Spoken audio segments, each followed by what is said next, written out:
Dear students of class 8, प्यारे बच्चों, हम क्लास 8 हिस्ट्री का चैप्टर नंबर 2 पढ़ रहे हैं और आज का हमारा टॉपिक है setting up a new administration.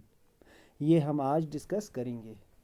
Last video में हमने डिस्कस किया कि किस तरह ब्रिटिश ईस्ट इंडिया कंपनी अपना एक्सपेंशन करती गई, यानी बहुत सारे एरियाज़ पे ये काबिज़ हुई जो कि यहाँ खाली ट्रेड के गर्ज से आए थे, लेकिन यहाँ आके इन्होंने इंडियन टेरिटरीज़ को अपने कब्ज़े में लिया। अब हम आज के टॉपिक पे आते हैं, setting up a new administration.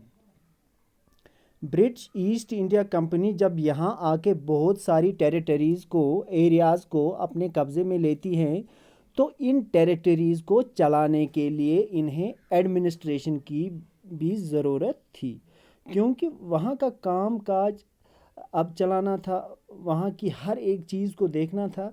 इसलिए कंपनी यहाँ नए एडमिनिस्ट्रेशन यूनिट्स सेटअप करती है।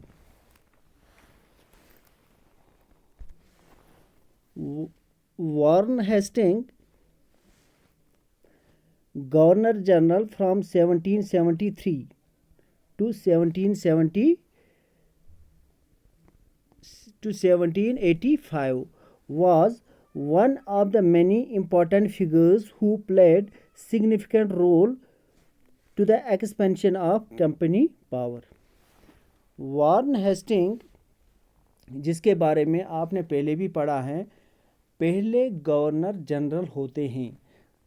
1773 से 1785 तक ब्रिटिश ईस्ट इंडिया कंपनी का एक्सपेंशन, फैलाव जो इंडिया में हुआ, उसमें इसका बहुत ही अहम रोल था। इसने क्या रोल प्ले किया? जब इसने देखा कि कंपनी का एक्सपेंशन तेज़ी से हो रहा है, कंपनी ने खाली बंगाल पे ही कब्ज़ा नहीं किया, बल्कि आहिस्ता आहिस्ता ये मद्रास और बम्बई, जिसे आज मुंबई कहते हैं, वहाँ तक अभी इसने अपना एक्सपेंशन बढ़ाया। British territories were broadly divide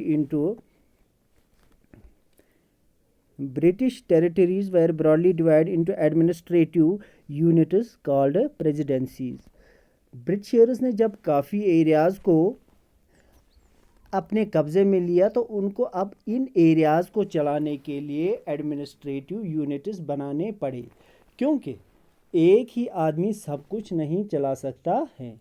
जैसे फॉर एग्ज़ाम्पल इंडिया एक कंट्री है, लेकिन इसकी स्टेट्स अलग अलग है। हर स्टेट का अपना अपना गवर्नर है, चीफ मिनिस्टर है, जो कि अपने अपने स्टेट के कामकाज को देखते हैं।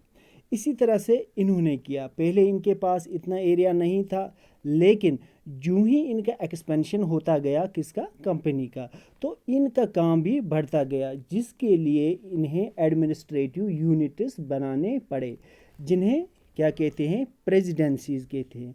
उन एडमिनिस्ट्रेटिव यूनिट्स को प्रेसिडेंसीज कहते हैं। एडमिनिस्ट्रेशन चलाने के लिए ब्रिटिश टेरिटरीज़ को 3 पार्ट्स में डिवाइड किया गया, तकसीम किया गया, ताकि वहाँ काम चलाना आसान हो। अब कौन कौन प्रेसिडेंसीज थी? ये थी बंगाल, मद्रास और बम्बई। हर प्रेसिडेंसीज का अपना अपना गवर्नर होता था। The supreme head of the administration was governor general.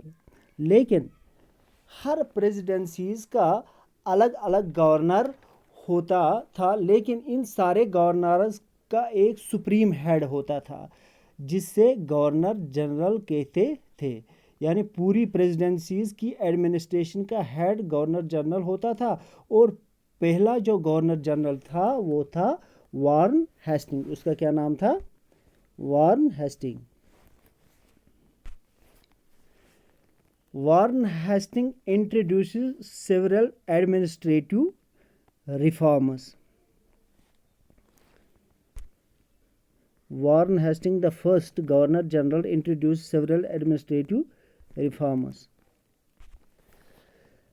वारन Hasting ने यहाँ कुछ बदलाव लाए, एडमिनिस्ट्रेटिव रिफॉर्म्स लाए। क्या बदलाव लाए? दो बदलाव लाए। पहला था in the sphere of justice और दूसरा in the spheres of army. एक बदलाव जस्टिस के फील्ड में लाया और दूसरा आर्मी में।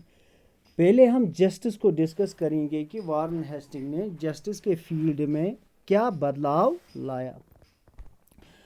From 1772 a new system of justice was established. Each district was to have two courts, a criminal court, फौजदारी अदालत, and a civil court, दीवानी अदालत। 1772 में जो नया सिस्टम जस्टिस का एस्टेब्लिश किया गया, इसमें डिस्ट्रिक्ट को दो पार्ट्स में डिवाइड किया गया, दो हिस्सों में तकसीम किया गया। हर डिस्ट्रिक्ट में दो कोर्ट्स अदालतें एस्टेब्लिश की गई, क्रिमिनल कोर्ट जिसे फौजदारी अदालत भी कहते हैं और सिविल कोर्ट यानी दीवानी अदालत। क्रिमिनल कोर्ट में क्रिमिनल एक्ट के केसेस होते थे, जैसे कि मर्डर वगैरह, ये केसेस क्रिमिनल कोर्ट में होते हैं। और सिविल कोर्ट जैसे दीवानी अदालत भी कहते हैं, इसमें ज़मीन वगैरह के केसेस होते थे। The criminal court were under The criminal courts were under a qazi and a mufti, but under the supervision of the collectors. Criminal courts में जो फैसले होते थे, काजी एज ए जज वो उस टाइम वो फैसले करता था, यानी फैसले काजी देता था और उससे लोगों तक मुफ्ती पहुंचाता था। ये काजी और मुफ्ती मजाज होते थे उस वक़्त कोई भी फैसला करने के लिए। इसी तरह से हिंदूज़ के फैसले हिंदू पंडित करते थे, लेकिन काजी और मुफ्ती जो फैसले देते थे, ये फैसले कलेक्टर्स के सुपरविजन में होते थे, यानी कलेक्टर्स की निगरानी में होते थे। इनके ऊपर कलेक्टर्स की नज़रें रहती थी। अब ये कलेक्टर्स कौन लोग थे? कलेक्टर्स कौन लोग थे? कलेक्टर्स डिस्ट्रिक्ट के हेड होते थे, जैसे कि आज डिस्ट्रिक्ट का हेड डिप्टी कमिश्नर होता है, उस वक़्त डिस्ट्रिक्ट का हेड कलेक्टर होता था और उसके सुपरविजन में ये मुफ्ती और काजी फैसला करते थे। सिविल कोड की बात करते हैं तो यहाँ ज़मीन जायदाद के झगड़े हल किए जाते थे। यहाँ मौलवीज़ और हिंदू पंडित फैसला सुनाते थे। कोई अगर किसी की ज़मीन जायदाद हड़प करता था तो उसको क्या सज़ा दी जाए, ये फैसला यही लोग करते थे। आज की बात करेंगे तो आज कॉन्स्टिट्यूशन में क्या लिखा है उसके हिसाब से फैसले सुनाए जाते हैं। लेकिन उस टाइम क्या होता था कि लोगों की जो सुप्रीम रिलीजियस बुक होती थी उसके हिसाब से फैसले सुनाए जाते थे। मुसलमानों की सुप्रीम बुक जैसे कि हमारी बुक कुरान है, उसके हिसाब से फैसले सुनाए जाते थे। इसी तरह से हिंदू की रिलीजियस बुक के हिसाब से उनके फैसले सुनाए जाते थे। मौलवीज़ और पंडित होते थे कानून बनाने के लिए, लेकिन जजमेंट फैसला जो सुनाता था वो होता था यूरोपियन डिस्ट्रिक्ट कलेक्टर, यानी यूरोपियन डिस्ट्रिक्ट कलेक्टर्स फैसला सुनाते थे। ये यहाँ के नहीं होते थे बल्कि ये यूरोपियन से यहाँ आए हुए लोग होते थे और उन्हें यहाँ कलेक्टर्स बनाया जाता था। ये सिस्टम उस वक़्त कोर्ट्स का होता था। अब क्या ये सिस्टम जस्टिस और जजमेंट का ठीक था, आसान था?